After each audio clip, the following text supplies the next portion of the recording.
A Glance at Communism by Voltairine de Cleyre. Cast thy bread upon the waters, find it after many days. Reverend Alfred Taylor, Harvest Home, 1868. 2 years ago, in a little uptown parlor, the home of a Philadelphia weaver, a group of inquirers after truth were wont to assemble bi-weekly for the discussion of communism versus individualism. There were generally present some 15 communists and 5 or 6 individualists. Let it be here admitted that while all were earnestly seeking truth, each side was pretty thoroughly convinced that the other was searching in the wrong direction. And as near as I am able to ascertain, we are all of the same opinion still. However, in the course of a year, some crumbs of the bread floated into sight in the shape of a dialogue presenting the substance of those discussions, which appeared in the 20th century. Many more days again passed, and now a new fragment, in the shape of a criticism of the dialogue by M. Zametkin in The People of July 17, drifts in with the tide. In attempting a brief reply to this criticism, I do not presume to answer for my co-writer, Miss Slobodinsky. Being an individualist of the X-quoted stamp myself, I am in no wise authorized to speak for the quote-unquote school. That is the advantage I possess over my critic. Individualism, without quotes, may very comfortably be interpreted as a general name for persons bound to agree upon only one thing, which is that they are not bound to agree on anything else. But when one adds communist, one begins to represent a creed common to a good many others. And if one doesn't represent it correctly, one must immediately recant or be excommunicated. I suspect the arguments presented by, quote, the imaginary communist, end quote, which were really a condensation of those given by 15 actual communists in the discussion before mentioned, would be deemed heretical by M. Zametkin, in which case he must take to quotation marks, for it is well known that communism itself has 2 individuals within its folds known as the state communist and the free communist.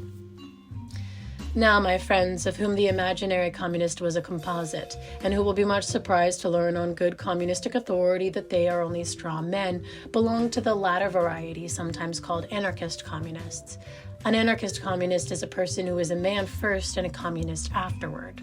He generally gets into a great many irreconcilable situations at once, believes that property and competition must die, yet admits he has no authority to kill them, contends for equality, and in the same breath denies its possibility, hates charity, and yet wishes to make society one vast sheltering arms, and, in short, very generally rides 2 horses going in opposite directions at the same time.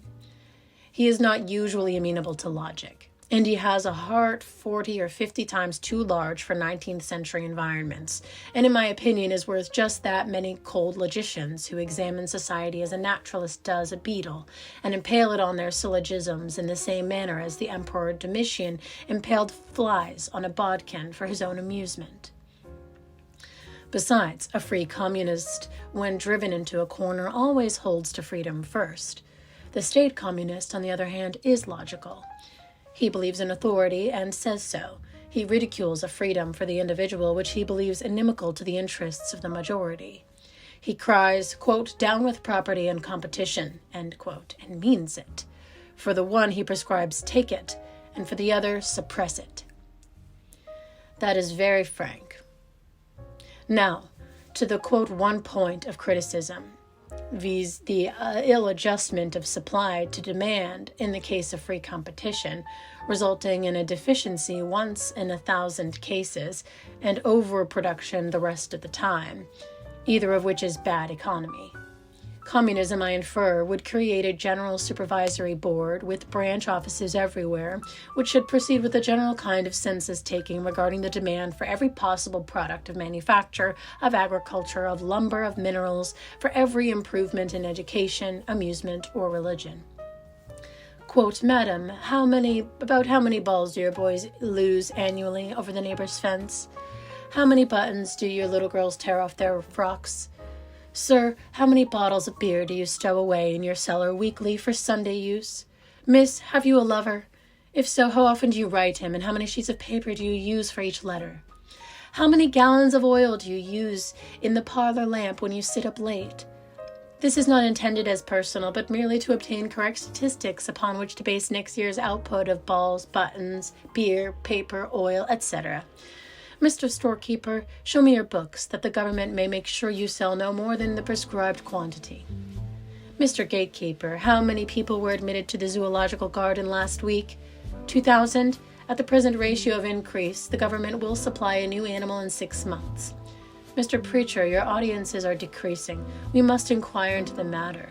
If the demand is not sufficient, we must abolish you. Just what means would be taken by the commune in case of a natural deficiency, as, for instance, the partial failure of the West Pennsylvania gas wells, to compel the obstreperous element to yield the, quote, prescribed quantity, I can only conjecture. It might officially order an invention to take the place of the required commodity. Failing this, I do not know what plan would be adopted to preserve the equivalence of labor costs in exchange and have everybody satisfied. Omniscience, however, might provide a way. The competitive law is that the price of a shortened commodity goes up. Free competition would prevent artificial shortening.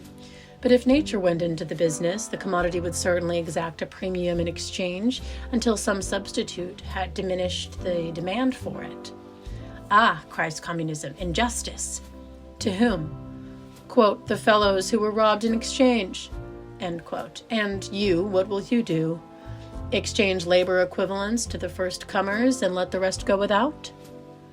But what then becomes of the equal right of the others, who may have been very anxious to give more? In this last case, where is the injustice?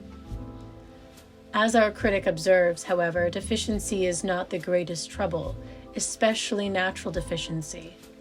The main thing is, must we be licensed, protected, regulated, labeled, taxed, confiscated, spied upon, and generally meddled with, in order that correct statistics may be obtained and a, quote, quantity prescribed? Or may we generally meddled with in order, may we trust to the producers to look out for their own interests sufficiently to avoid understocked and overstocked markets?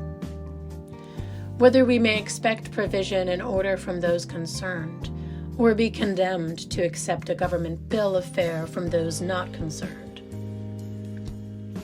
For my part, sooner than have a meddlesome bureaucracy sniffing around in my kitchen, my laundry, my dining room, my study, to find out what I eat, what I wear, how my table is set, how many times I wash myself, how many books I have, whether my pictures are, quote, moral or immoral, what I waste, etc., ad nauseum, after the manner of ancient Peru and Egypt, I had rather a few thousand cabbages should rot, even if they happened to be my cabbages.